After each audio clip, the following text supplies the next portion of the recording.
Yo, what's up? What's up?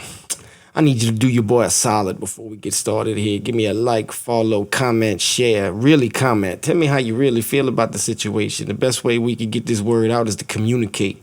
That's what we're here for. That's what social media is here for. I thought that's what it was here for. On with the video. This is a video that was released recently that's being censored on social media sites like Twitter and Facebook.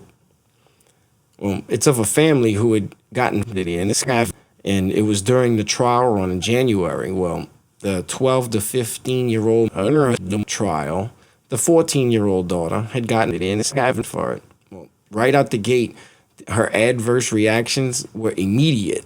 Started with a really bad burn and went truly downhill from there. I mean, this is disturbing in my eyes. And if you have kids, you know exactly how this woman feels. And so check out this testimonial. So first, thank you, Senator Johnson, for the opportunity to share Maddie's story, and to all of you for your willingness to listen.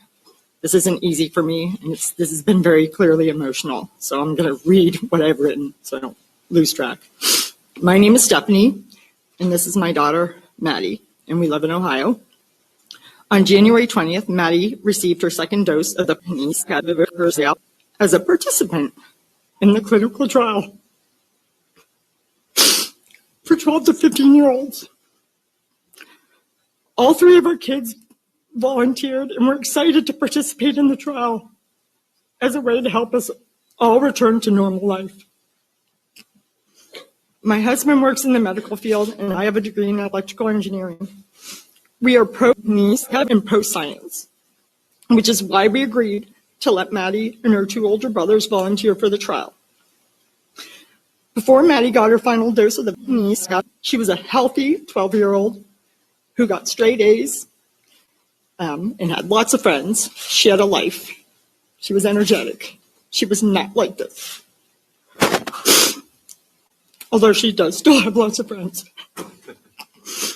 Upon receiving the second shot, Maddie immediately felt pain at the injection site. And over the next 24 hours, she developed severe abdominal and chest pain. And the way she described the chest pain, and I quote, "It feels like my heart is being ripped out through my neck." She had painful electrical shocks down her neck and spine that forced her to walk hunched over. She had extreme pain in her fingers and toes. It actually made them turn white, and they were cold whenever you touched them. She had edema. So my husband immediately took her to the ER as instructed by the trial nurse administrator, which is what we were instructed to do. Her blood was taken for a renal profile and tested. She was checked for appendicitis, which she did not have, and given an IV with some medicine, then sent home. However, in the discharge papers from the Children's Hospital ER that she went to, the diagnosis stated adverse effect at the initial encounter. This would be the only time that was written in her medical charts, but it's in there. Over the next 2.5 months, her abdominal, muscle, and nerve pain became unbearable. She had developed additional symptoms that included gastroparesis, nausea and vomiting, erratic blood pressure and heart rate, memory loss. She mixes up words, brain fog, headaches, dizziness, fainting. She fell and hit her head, and then seizures. She developed verbal and motor tics. She had loss of feeling from the waist down and muscle weakness, drastic changes in her vision, urinary retention and loss of bladder control, severely irregular and heavy menstrual cycles, and eventually she had to have an NG tube put in to get nutrition. All of these symptoms are still here today. Some days are worse than others. Our greatest challenge came when her doctors began to consider an alternative diagnosis. Well, she really didn't have one before, so it was the first one. So, like everybody else, she had lots of tests, but not nearly as many tests as everybody else, and she's a child. Why didn't they do all those tests on her?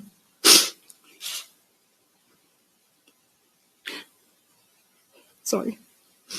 So, because they couldn't figure it out, One physician labeled her as having functional neurologic disorder, saying it was due to anxiety.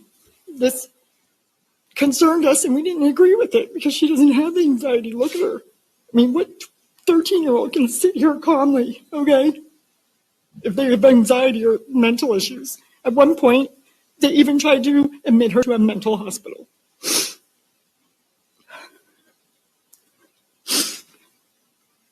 So we did seek additional medical opinions, some of which came from this group. In June, we connected her neurologist with another doctor that's doing research on adverse reactions like Maddie's. She was finally provided, but they finally gave her an MRI, did an MRI of her brain, an MRV, and a bunch of additional blood tests. It took 5 months to get that done. Over the past 5 months, Maddie has been to the ER 9 times and has been hospitalized 3 times for a total of 2 months in the hospital. What I want to ask, Maddie volunteered for this APA trial. Why? Why aren't they researching her to figure out why this happened? So other people don't have to go through this. Instead, they're just saying it's mental. If anybody's mental, it's me. So today our journey as parents to help our daughter Maddie continues. All we want is for Maddie to be seen, heard, and believed, because she has not been. And we want her to get the care that she desperately needs so that she can go back to normal. Why is she not back to normal? She was totally fine before this. She did the right thing trying to help everybody else, and they're not helping her. And big shout out to Senator Ron Johnson for actually organizing this town hall discussion. You know, I mean, thank God that people are actually coming out and starting to make this known, right? I mean, and this, if you haven't watched the town hall meeting, I think you should. It's pretty much more depressing than any drug rehab or AA you'll ever find. But you need to hear it. You know, you need to hear both sides of the story, not just what the media is putting out there. I mean, just think about some of the things this woman said. This is what I can, her heart felt like it was ripped out of her chest.